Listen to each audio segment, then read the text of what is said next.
Hello. I hope I haven't kept you waiting. Yes, this is the Crime Club. I'm the Librarian.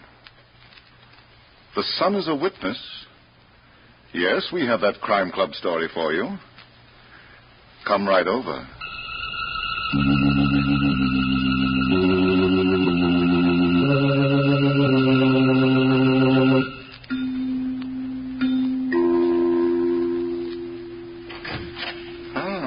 You're here. Good. Take the easy chair by the window. Comfortable? The book is on this shelf. Here it is. The Sun is a Witness by Aaron Mark Stein.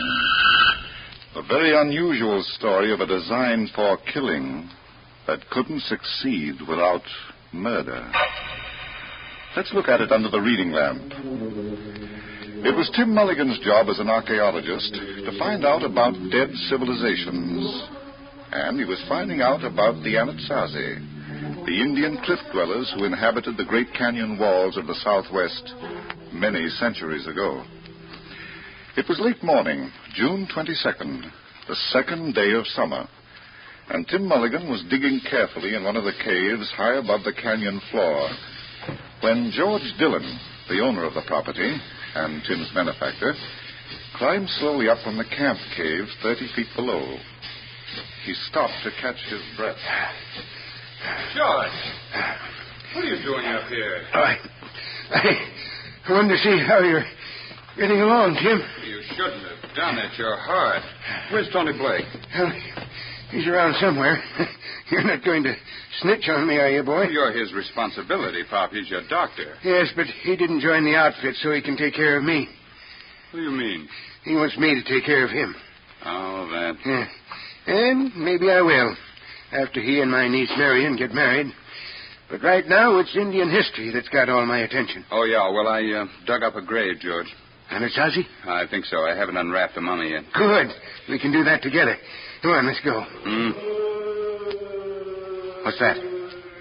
The wind. No, Tim. No wind ever made a sound like that. It sounds human. It is human. And it's coming from... George, take it easy. It's a cave. There's no one in there. The open grave. The Anasazi mummy. Tim. This has got to be a trick. Tim. George. My heart. Where's the digitalis? It's all right. I just lost my breath. Huh? I'll be all right. Are you sure? Yes. Help me down to the camp cave. You bet. Let me call for Tony first. I feel a lot better with him around. Tony Blake. I guess he's out of range. Let's go.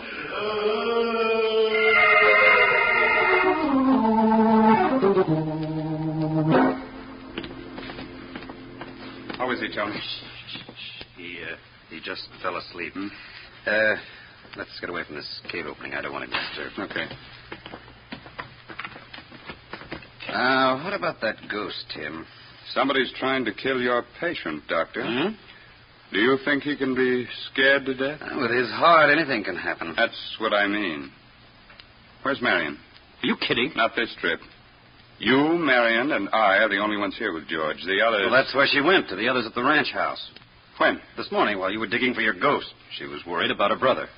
Oh, of course. It's been 4 days since Fraser went back to the house with Matt Casey to get provisions. I didn't realize... Now, look, Tim, I got to talk to you about something.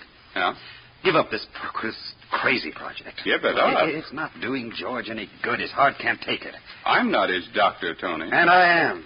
So, what, he won't listen to me. As long as you're on the job, he wants to be with you. Don't you understand? Yes, I think I do. He's a defibrillator heart in a very bad shape, and the slightest stimulation... You're not worried about that, Tony, are you? What? You've got an axe of your own to grind, and it's beginning to look like a battle axe. Don't get dirty, Mulligan. I'll try not to. You can't cut me out, so you're trying to move me out. Anything to get George's mind off Indians and onto your sanitarium project. It's a darn sight more useful than digging for dried-up bones. That depends on how much of a scientist you are. I told you not to get dirty, Mulligan. Stop waving those fists. You're liable to hit yourself in the face. Tim, Tony, George. come in here, both of you. I thought you were sleeping. I heard every word you two said out there. When do you think I'm going to die, Tony? If you continue to stay here, George... I'm going to stay here until Timothy finishes what he's doing. And there's no telling. There's nothing I can do about it. Are you quitting? No, I'll be around if you need me. You shouldn't have been so rough with him, Pop. Tim. Yeah, what, George? Tim, do you really think somebody's trying to scare me to death? It's possible. That fellow? I don't know. I'd rather not believe your own doctor's out to kill you. He's the only one here with us, Tim. And if that sound we heard was not a ghost, but a rattlesnake. What? In here someplace. Now, stay where you are, George, and don't get excited. I'll look for it. Wait. Try not to get excited, George, and don't get off that cot. You'll never find it, Tim. It's in this cave, I will. It isn't. What? It's in this wall next to me. Solid rock. And we can hear the rattle. Oh, wait a minute, George. I don't want to believe in ghosts, but nobody can make that sound come out of solid rock. Oh, wait. All right, Pop, it's gone. We can relax. Tony's right. This is a bad place for you. I'm not afraid, Timothy. But I am. I'd like to get you back to the ranch house where you might get an even break. I'm not running away. Good for you. I'm taking you away. Now, sit tight. I'll get Tony, and we'll load the stuff into the car. Tim, does that mean you're giving up your work here? No, indeed, Pop. It means I'm going into another business. Ghost hunting.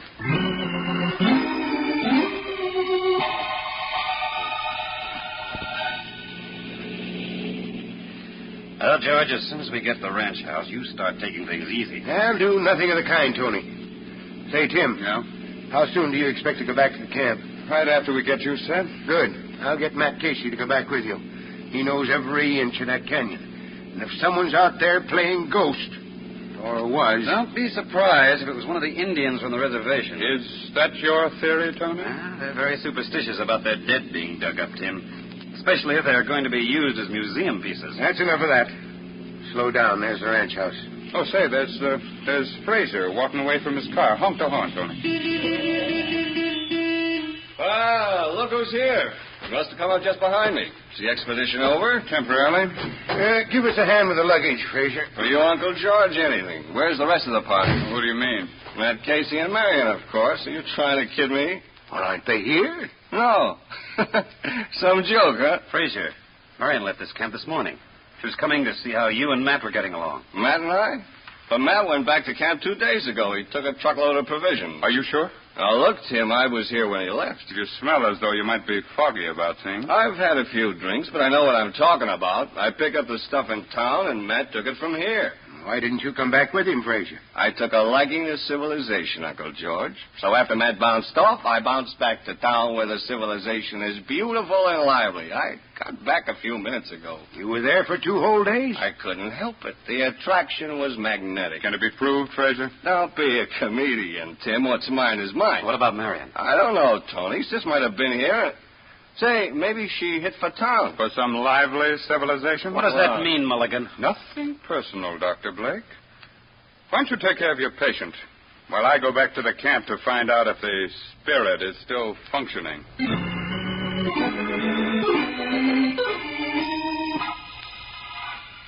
Hello? Hello? Anybody here? Anybody here? What? Oh, Tim. Hello, Mary. Where is everybody? Why didn't you answer me? One question at a time, please. I've been running around in circles all day. First the ranch house, nobody there. Then back to this. I'm a little winded. Just give me time. Where is everybody? Everybody but Matt Casey is at the ranch house. Why? They gave up the ghost. Huh? What are you doing up here on top of the canyon wall? Oh, this is going to be a national park someday. Uh-huh. Monument to Indian culture. Don't you feel proud of what Uncle George is going to do? I didn't see your car below, Marion. Always stick to the subject. You can't lose that way. My car isn't parked in the canyon. I came up the back way for a change. Bet you had a very good reason, too. Perfect. I got tired of the canyon road. Of course. Matt Casey must have had the same feeling about it. What? Well, look down there where my car's parked. His truck's there, too. So? Yes, and it's loaded to the hilt with provisions. I call that being very ruthless. Yeah. All that good food left down there to spoil, and I'm starving. Well, at least you've got a doctor who can feed you vitamins. Funny man. Unless you're a ghost and you don't need vitamins. What does that mean? Haunt me and find out. Are you crazy? Try it. Say, ahai. Come on. Say it in a very deep voice. You are crazy. As deep as you can make it. Ahai. Yeah, I've always wondered about you archaeologists. Excuse me, I have a date with a mummy. Wait a minute. Now listen, you... Look. What? Lying under that rock. I don't... You must be seeing things. Yes, everything. And it's only the tail of a rattlesnake. Why, how wonderful. Another item for your collection? Would you mind if I picked it up? I wouldn't mind if you wore it on your nose. Thanks. I didn't know you cared. See? It still rattles. Yeah, I know something else that rattles. What was that? The ghost. I shook this rattle close to the rock and... Yes, all I've got to do is get this rock out of the way like this. Now... Ahai! What's happening there? Ahai! A perfect chimney right through the canyon wall. Would you like to make a voice test, Marion? Me? No, thank you. I don't like to hear myself talk. Not even in the interest of science? Goodbye, Tim. I'm going home. Oh, wait. I'm going with you. There's so much I'd like to tell your uncle about a hole in the ground.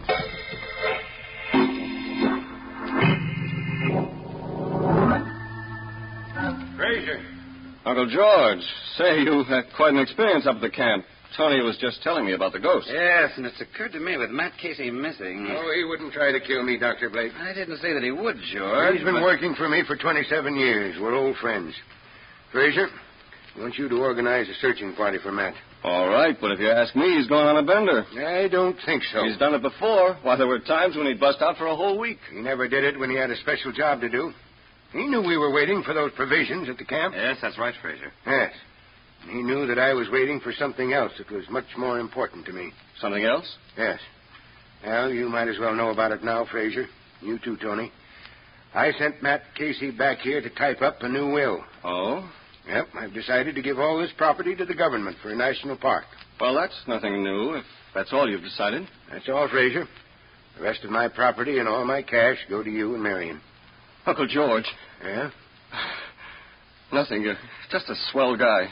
I'd better go out and organize that searching party. Yeah.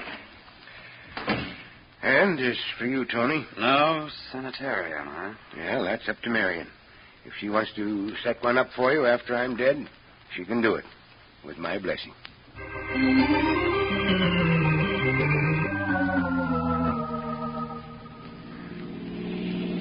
Marion, still puzzles me. Oh, please, Tim. I'm tired of you being puzzled. Why did Matt Casey use this road instead of the canyon road? Why is an archaeologist? Would he have any reason for wanting to be heard but not seen? Oh, dear. Would you have any reason? Excuse me. The company I keep. All right, Marion, you don't have to talk to me. I don't wear a badge. You don't know how pretty that makes you look. Yeah, I think I do. By the way, why don't you and Tony get married? There's no hurry. He's broke, isn't he? And a big sanitarium with his name all over it could solve an ugly problem. Uncle George is Tony's patient. By design. What do you mean by that? You brought Tony out here. Well, suppose I did. That doesn't mean... Now, look here, Mr. Mulligan. I don't like your insinuations. So there's one thing about the great Southwest that always fascinates me. Don't change the subject. Buzzards. What? Over there on that pile of rocks. Well, you're not stopping, are you? Of course. Where there are buzzards, there's death. And where there's death, I'm an archaeologist, remember? Oh, don't be ridiculous. I want to get back to the ranch house. You will. I'll just take the ignition key out to make sure you don't do it without me. Would you like to join this expedition? No. Oh, that's too bad. You don't know how cultural those things can... Alien. What is it, a pioneer? There's a body under those rocks. A human body. What? Timothy Mulligan, if you're kidding Just me... a hand showing. Part of an arm. Good heavens. Looks like a man's. He must have been caught in a rock fall. Well, let's dig him out. He might still be alive. No, not with rigor mortis, Marion. Oh. Yeah, it's pretty obvious. His fingers. All right, Marion, we'd better start digging. It's going to take a little time.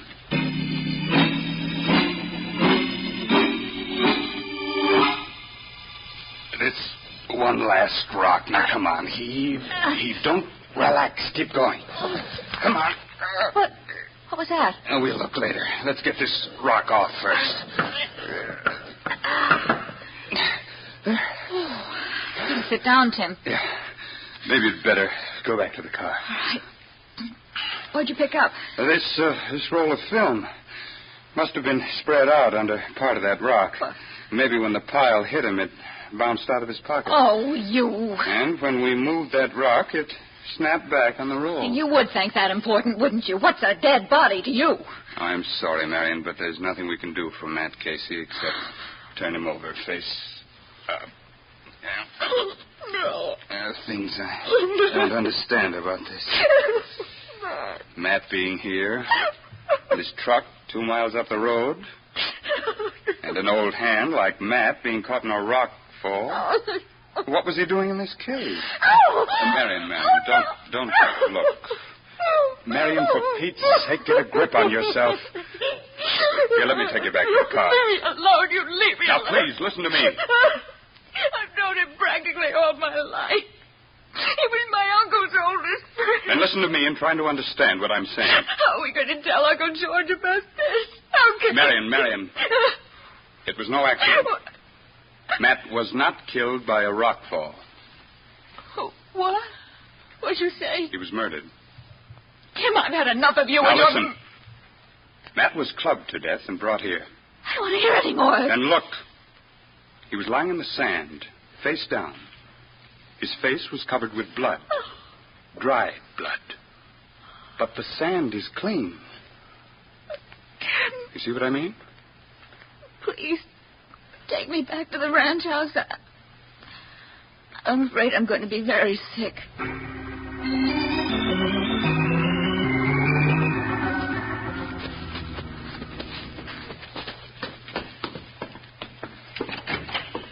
That you, Fraser? No, George. It's Marion and Tim. Marion, darling, where have you been? Now, Tony, we've got to talk to Uncle George. Oh, what's the matter? I thought it might be Fraser.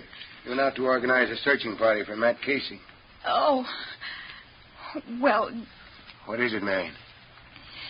Tim, maybe you better do the talking. I don't feel up to it. What's wrong? Where's Matt? I'll tell you, George, but I want you to sit down. Take it easy. I'll do nothing of the kind.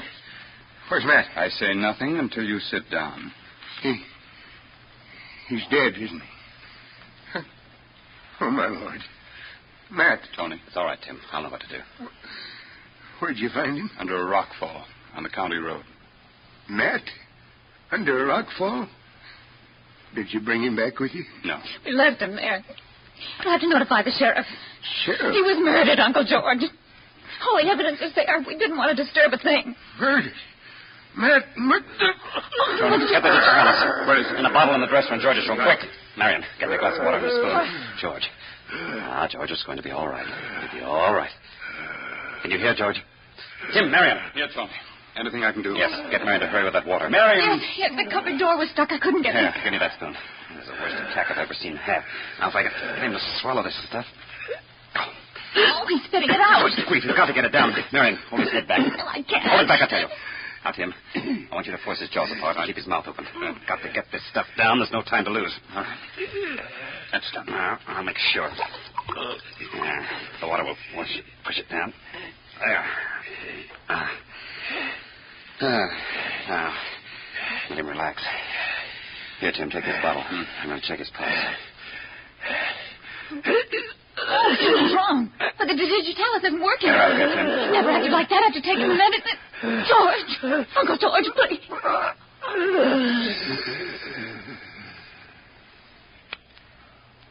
It's all over, Marion. He's dead.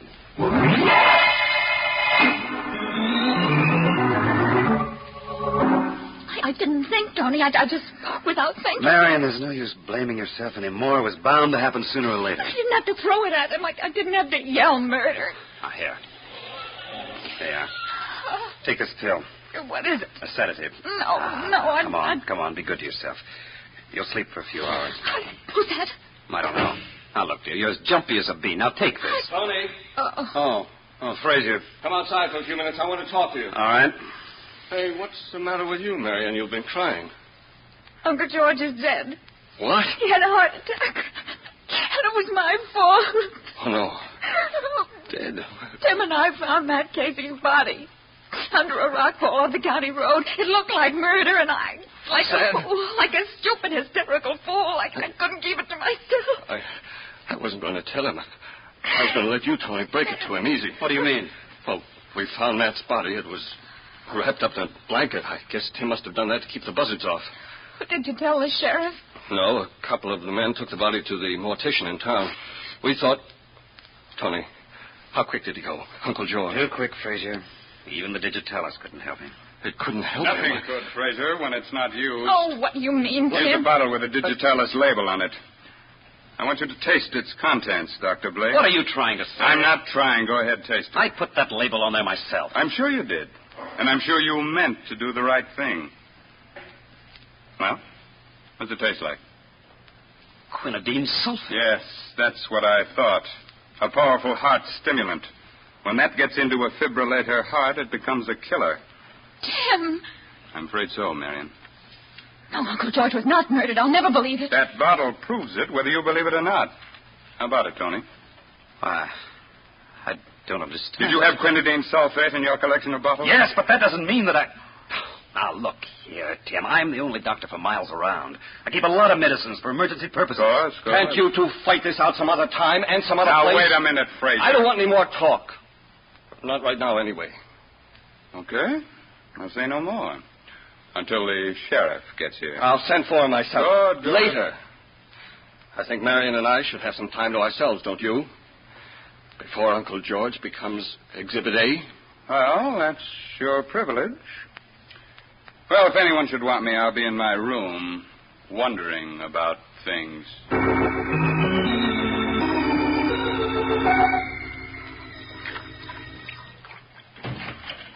Oh, Marion. You've been in here so long, I thought you'd died. No such luck. What are you doing? I'm developing. What? Not my muscles, honey. Not your personality, either. Touche. Did Fraser send for the sheriff? I don't know. He's been hibernating in the study all afternoon. Now, look, Tim. Mm-hmm. I'm ready to believe a lot of things you've said about murder. That's so kind of you. But is it going to do anybody any good to make a fuss about it? Won't do the killer any good. Be reasonable. Fraser and I are very rich now. And I'm very much in love with Tony. I'm a stubborn cuss, Marion, when I'm right. And you haven't got enough money to make me think wrong. How much do you want? Nothing. Excuse me, Marion. I want to switch on the lights. Suppose I were to kill you. Huh? Oh, in that case, I'd be dead. No one would ever know. Fraser and Tony wouldn't tell. Think about it, Tim. This is the stuff. Here, Marion. You'd disappear. It can be done, Timothy. There's a lot of open land out here. Places people don't go to. Think of the place you'd go to, Marion. Here. I want to show you something. Tim! Now, listen, Marion. I've got a lot of friends in New York, and they know where I am. And if they don't hear from me, they're going to wonder and ask a lot of questions. So put down that gun and come over here. I'm not interested in a strip of film. But you should be. This is the film we found next to Matt's body. And it tells an amazing story. What? Yeah.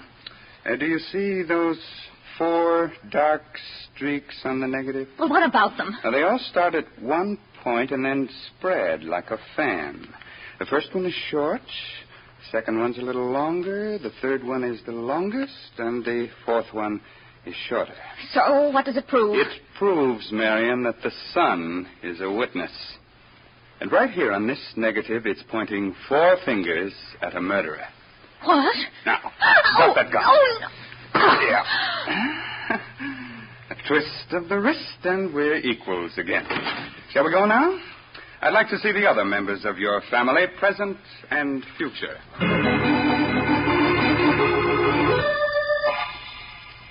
You'll never convince me, Mulligan, that 4 streaks on a negative mean murder. How about letting me try, Tony? You also said, Tim, that you know who killed Matt Casey. Oh, I did say that, didn't I, Fraser? Yes. I'll go a step further. The person who killed Matt also killed George. I've had enough of this. I want you to get out of here, Tim. In time.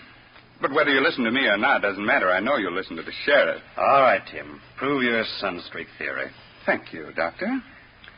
Well, Marion and I found this film next to Matt's body. He was lying at the entrance to a cave, and the rocks were piled high. So? No sun or light flooded that cave. The film wasn't ruined, but somehow one ray of sun got through between the rocks and left these marks on the film. But where's the murderer, Tim? In this room, Fraser. Today is the 22nd of June. Yesterday was the first day of summer, the longest day of the year. You see now what these streaks mean? That's still a lot of nonsense. The day before yesterday was shorter, and the day before that still shorter. The position of the sun changes every day. As the days get longer, the sun rises higher.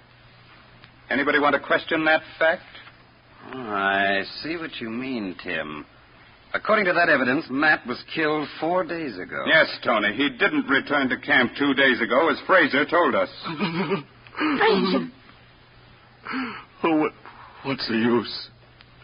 It's going to be found out sooner or later. Nobody believed Tony would deliberately give Uncle George the wrong medicine. Fraser. I didn't plan it that way when I started. I was going to frighten him to death, but it didn't work, so I came back here and switched labels on the bottles. The medicines looked alike, the same color. I would have done anything then to get Uncle George out of the way. Why, Fraser? Well, up at the camp, I overheard him talking to Matt Casey about a new will. Yes? I didn't know what was going into it, but I was sure he was going to cut me out. He didn't like some of the people I've been fooling around with in town. So you killed Matt Casey to keep him from bringing back the new will? Yes. But if I'd only read the thing before I burned it, Uncle George would be alive now. I'd have known. Lord help me, I'd have known. That's right, Tim. George told us. His whole estate goes to Marion and Fraser, except his property. Yes, the National Park. Fraser, why didn't you fix those bottles after you switched them? I'd have known. He told me, and I'd forgotten what I'd done. I was too happy. Too happy.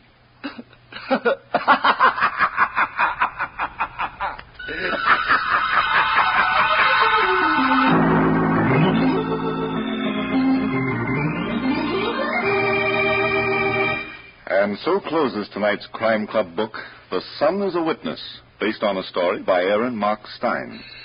Stedman Coles did the radio adaptation. Roger Bauer produced and directed. Raymond Edward Johnson played Tim Mulligan, and Sidney Smith was Tony Blake. Oh, I beg your pardon. Hello. I hope I haven't kept you waiting. Yes, this is the Crime Club. I'm the librarian. Yes, come over a week from tonight. Good. We have a very exciting story of a boat ride that was planned by death. It's called The Grey Mist Murders by Constance and Gwyneth Little. In the meantime, there is a new Crime Club book available at bookstores everywhere. Yes, it's available now. Fine. And we'll look for you next week.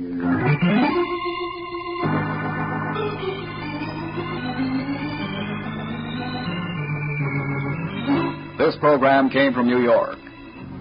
This is the world's largest network. This program came from New York. This is the world's largest network.